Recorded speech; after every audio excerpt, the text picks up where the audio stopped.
Hey everyone, welcome. I am MisterBo, and in today's video we're going to be taking a look at 4 different Easter egg references found in Borderlands 3.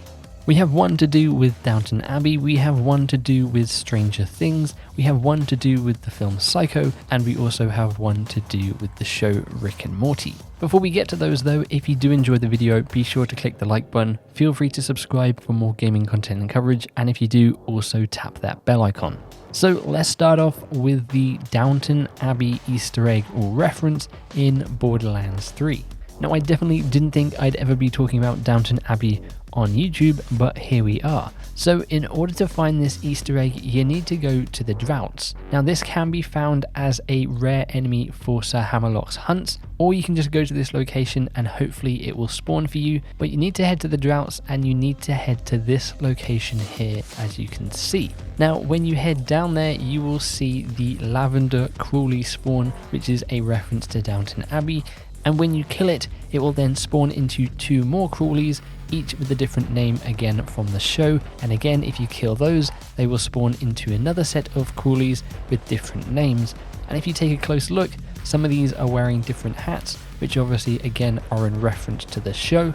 Now because these are rare enemies, they do actually have a chance to drop a legendary weapon, like they did for me, though I don't think there's any specific legendary weapon for these enemies though. But still a pretty neat little Easter egg. Most people probably won't even get the reference, but it's in there anyway. From there though, let's move on to probably a more popular reference, and that is Stranger Things. So staying in the Droughts, we need to head to this location here, and again this can be found as a Hammerlock hunt if you have it. Otherwise you can just go to this location and again hopefully they will spawn for you, but these are the Demo Skagons. Obviously in reference to the Demogorgon and the Demo Dogs that were in Stranger Things Season 2. They will spawn, you can go ahead and kill them, and again, because these are a rare enemy, you have a chance of getting a legendary weapon, and again, I managed to get a legendary weapon to drop from them.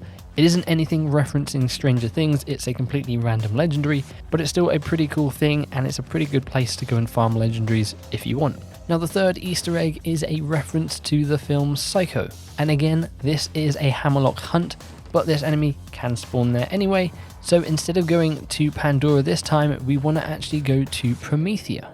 And in Promethea you want to go to the Meridian outskirts, and you want to head to this location here. He is on top of the bridge in this location.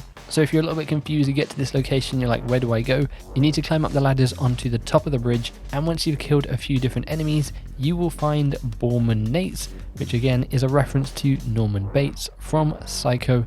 So just a cool little reference there. He isn't too hard to kill, and because he is a rare enemy, he will also have a chance to drop a legendary weapon, though this time he didn't drop one for me. And then the final Easter egg here is the Rick and Morty Easter egg, and again you need to go to Promethea, but this time you need to go to Electro City. Now in Electro City you need to go up to this location here, and just like with the other 3, this can be a Hammerlock hunt, so you can go and pick that up from Sanctuary. Otherwise you can head here and hopefully they will spawn for you, and they will come out of this little area here, and you can see instead of Rick and Morty we have Wick and Warty. So you can go ahead and kill them. Wick is a little bit harder to kill than Warty.